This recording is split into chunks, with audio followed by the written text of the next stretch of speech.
might be in this random situation where for some reason you have this camera not recognized, little icon that comes up when you're going through and using your iPhone. Now, this can happen for a couple of different reasons, and it can be very, very annoying. Now, if you read the actual thing, right, if you read the little pop-up that comes up, it says this can happen if the camera is not a genuine Apple part or installed incorrectly, whatever. Now, the first thing I just recommend doing is just double checking to see if you recently replaced your iPhone camera.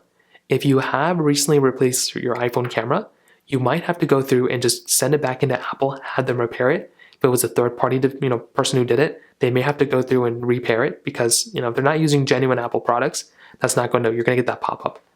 Now, what you could also do is if you just bought an iPhone, used or new, whatever, and you aren't too sure, make your way over into your iPhone settings application like this, scroll down until you see this general option right here, click on About, which is right here, and this panel should tell you somewhere of all the parts and all the issues that you may have within your iPhone. You can even do parts and service history.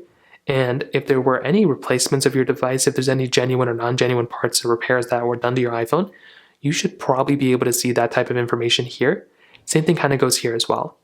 So if it tells you that it is not a genuine Apple product, you're probably going to have to go through and get it replaced once again in order for them to go and fix it.